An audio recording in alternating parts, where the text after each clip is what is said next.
जिनके श्रवण से सुनने वाले के चित्त में परम धर्म की इच्छा प्रकट हो, वो भागवत जी का विषय। परम धर्म किसे कहते हैं? एक होता है धर्म और एक होता है परम धर्म। जहां शरीर की चिंता की जाए और उस चिंता की निवृत्ति के लिए कोई आध्यात्मिक क्रिया की जाए, उसको धर्म कहते हैं।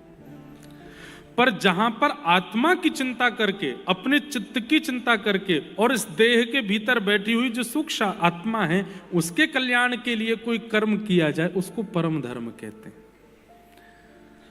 तिलक लगाना, स्वरूप धारण करना, परिक्रमा करना आदि आदि और भी कई विषय हैं। दान करना, पुण्य करना, आश्रम बनवा देना, असहायों की सहायता कर देना, गरीब लोगों की सहायता कर देना, ब्राह्मण भोजन करवा देना आदि आदि, ये सब धर्म के अंतर्गत हैं, क्योंकि देह की चिंता है। लेकिन जब आत्म चिंता होती है, इस देह के भीतर बैठी हुई उस चित्त की चिंता होती है, आत्मा की चिंता होती है, इसका कल्याण कैसे होगा, उसके लिए जो आप क्रिया करते हो वो परम धर्म है। और आत्मा की चिंता, आत्मा के कल्याण की चिंता के लिए एक एक क्रिया विशेष रूप से होती है, और वो है कथा श्रवण, सत्संग श्रवण। सत्संग श्रवण से देह को लाभ नहीं है, सत्संग श्रवण से आत्मा का ही उद्धार होता है। यहां पर शरीर, अब आप 30 दिन जिम मत जाओ, 30 दिन कथा सुनो, शरीर 1-8 किलो बड़ा हो जाएगा। शरीर का लाभ नहीं है कथा सुनने से, आत्मा का लाभ है, बुद्धि का लाभ है, चित्त का लाभ है।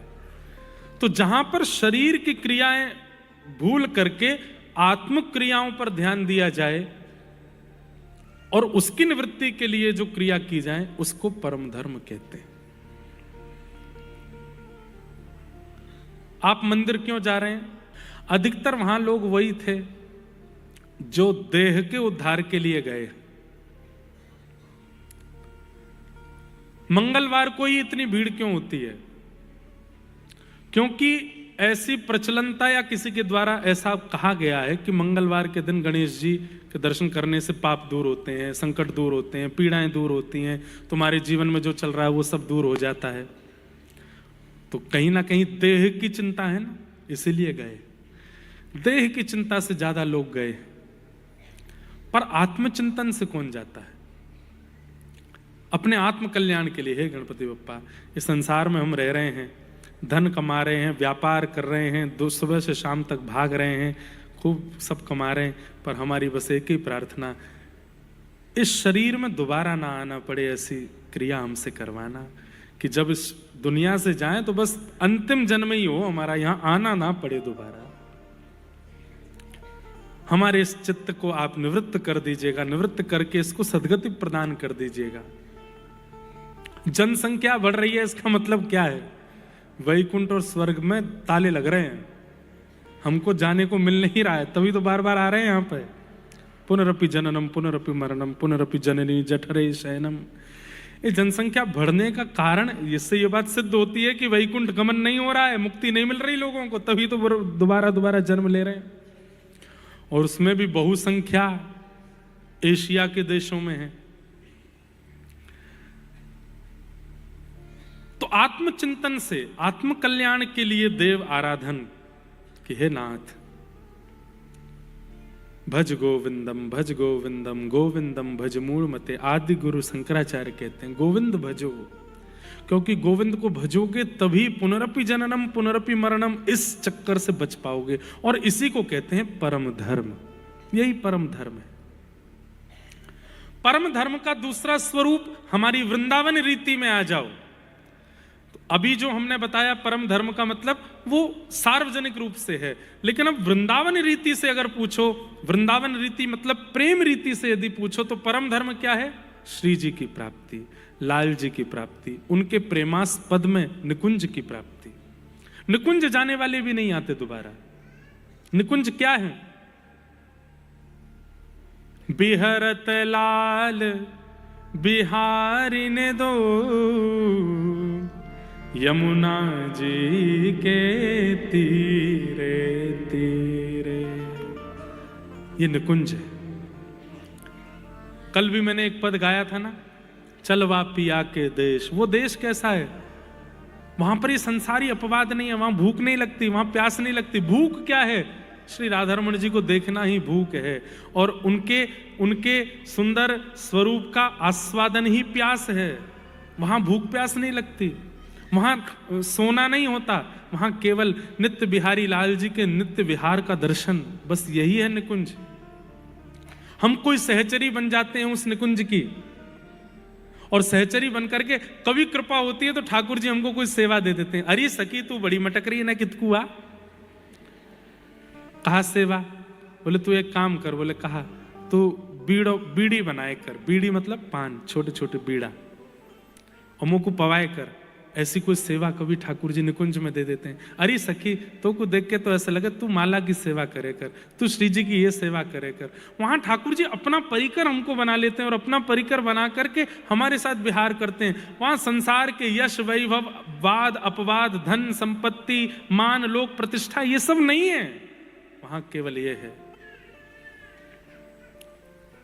बसो मोरे नैनन में दो चंद, बसो मोरे नैनन में दो चंद, बसो मोरे नैनन में दो चंद, बसो मोरे नैनन में दो चंद।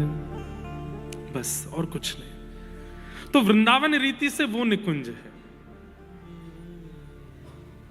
सांसारिक रीति से वैकुंठ की प्राप्ति, जहां पर शंख चक्र गदा पद्मधारी श्रीमन नारायण विराजमान हैं, और आपको वैकुंठ प्राप्त हो गया है। यदा कदा कभी ठाकुर जी निकलते हैं, आपको कोई सेवा दे देते हैं। 5 प्रकार की मुक्ति होती है। प्रसंग आएगा कल के प्रसंग में, उसका फिर विस्तार से मैं वर्णन करूंगा कौन कौन सी मुक्ति होती है। तो मुक्ति के लिए यत्न करना ये परम धर्म है। मुक्ति मतलब इस संसार में पुनर्ना आना पड़े, वही मुक्ति है। और उसके लिए जो यत्न है वो परम धर्म है। यही भागवत का विषय है कि सुनने वाले श्रोताओं को यह सिखाया जाए कि भाई ऐसी जीवन क्रिया करो, ऐसा नियम रखो, ऐसा स्वभाव रखो, ऐसे विचार करो कि आपके क्रिया विचार स्वभाव कर्म से पुनर्जन्म की स्थिति ना बने। ये जो सिखावे वो भागवत का विषय। दूसरी बात, इस भागवत प्रसंग का अधिकारी कौन है? कौन डिजर्व करता है यहां बैठना, ये सुनना और इसका पालन करना? तब कहते निर्मत सराणाम सताम, जिसके चित्त में मात्सर्य दोष नहीं है। कितनी बड़ी बात, मैं लगभग कथा में इस बात को कोट करता हूं कि सबसे बड़ा दोष क्या है संसार में? काम बड़ा दोष नहीं है। इसका मतलब ये नहीं कि काम दोष ही नहीं है, दोष तो है, पर बहुत बड़ा दोष, उसके कारण ठाकुर जी ना मिले। सबसे बड़ा दोष उसको मानो जिससे ठाकुर जी आपसे नजर हटा लें, वो सबसे बड़ा दोष है। और वो सबसे बड़ा दोष है क्या? काम नहीं है, क्रोध नहीं है, लोभ नहीं है, मोह नहीं है, अहमता नहीं है, ममता नहीं है, और जो भी दोष संसार में है वो बहुत बड़े दोष की श्रृंखला में नहीं आते जिससे ठाकुर जी आपसे नजर हटा लें। सबसे बड़ा दोष जिससे ठाकुर जी आपको नहीं देखें, वो दोष क्या है? ईर्ष्या। और बुरा नहीं मानिएगा, इस सभागृह में बैठे हुए भी कम से कम 70% लोगों के चित्त में ईर्ष्या है। आप स्वयं जानते हैं, अपने चित्त को झांक करके देखो, क्या ईर्ष्या नहीं है? किसी के रूप से, किसी के स्वरूप से, किसी की क्रिया से, किसी के विचार से, कि कुछ नहीं। और ईर्ष्या किससे होती है? अपने से कभी ईर्ष्या नहीं होती। व्यक्ति खुद कितनी गंदगी कर देता है, अपने से ईर्ष्या नहीं करता, हमेशा दूसरों से होती। और दूसरी बात, ईर्ष्या बुरे कर्मों से नहीं होती, ईर्ष्या अच्छे कर्मों से ही होती है। बल्कि हम लोग इतने खतरनाक हैं, जिससे हमको ईर्ष्या होती है, वो कभी कुछ गलत कर देता है तो हम लोग सिंपैथी देने और पहुंच जाते हैं वहां पे, अरे राम राम बहुत बुरा हुआ, इतना बुरा तो दुश्मन के संग भी नहीं होना चाहिए, आप चिंता मत करो। और वही कुछ अच्छा कर ले, घर में बैठे बैठे फिर विचारों के ही पहाड़ बुन रहे हैं, इसके संग ऐसा कैसे हो गया, ये कैसे ऐसे बन गया, इसने यूं कैसे कर लिया, इसके संग तो ऐसा होना चाहिए, इसके संग तो वैसा। ईर्ष्या। और क्षमा कीजिएगा, अन्य दोष आपके चित्त में हैं, आप फिर भी गुरु कृपा से, नाम की कृपा से, सत्संग की कृपा से भगवत प्राप्ति कर सकते हो। लेकिन ईर्ष्या का दोष है तो फिर बाकी जितनी भी कृपाएं हैं वो भी काम नहीं करेंगे कुछ। ईर्ष्या का दोष, रातों की नींदें उड़नी चाहिए आपकी अगर आपके चित्त में ईर्ष्या है तो। कैसे कर सकता हूं मैं ऐसे, कैसे किसी के बारे में विचार कर सकता हूं। और विचार, ईर्ष्या भी 3 प्रकार की होती है, मनसा, वाचा और कर्मणा। ईर्ष्या का सबसे पहला रूप जो कि 99% विश्व के हर व्यक्ति के अंदर है, वो है मानसिक ईर्ष्या। करता कुछ गलत नहीं है, बोलता कुछ गलत नहीं है, पर मन में ईर्ष्या है। समझ रहे हैं बात को? 99% लोगों के अंदर मानसिक ईर्ष्या है। वो बोलते गलत नहीं है, करते गलत नहीं है, पर मन में सोच लेते हैं।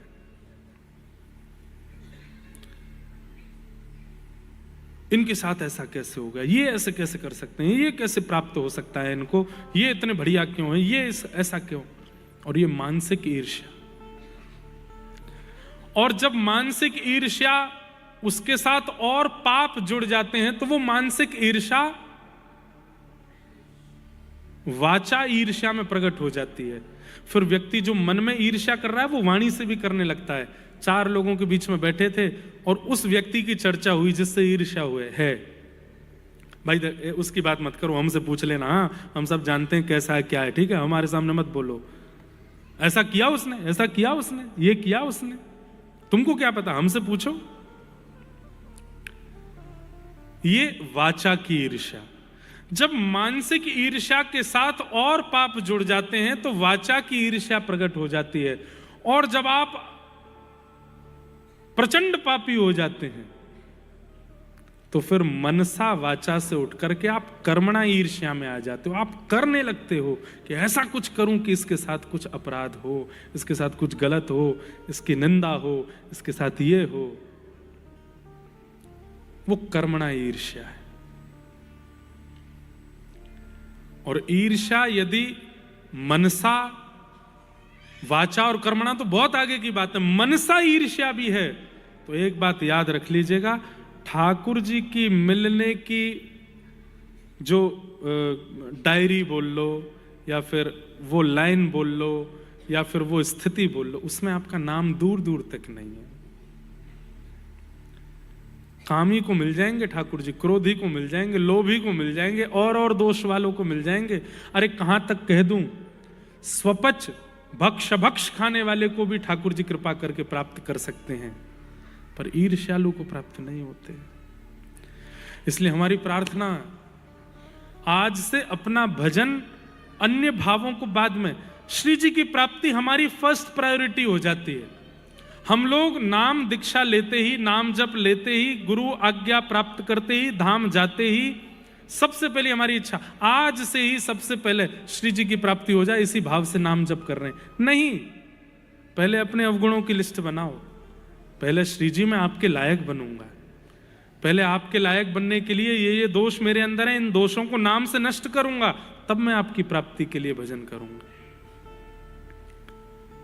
छोटे छोटे बच्चे आते हैं, महाराज जी श्री जी क्यों नहीं मिल रही, वृंदावन क्यों नहीं मिल रहा, धाम की कृपा क्यों नहीं हो रही।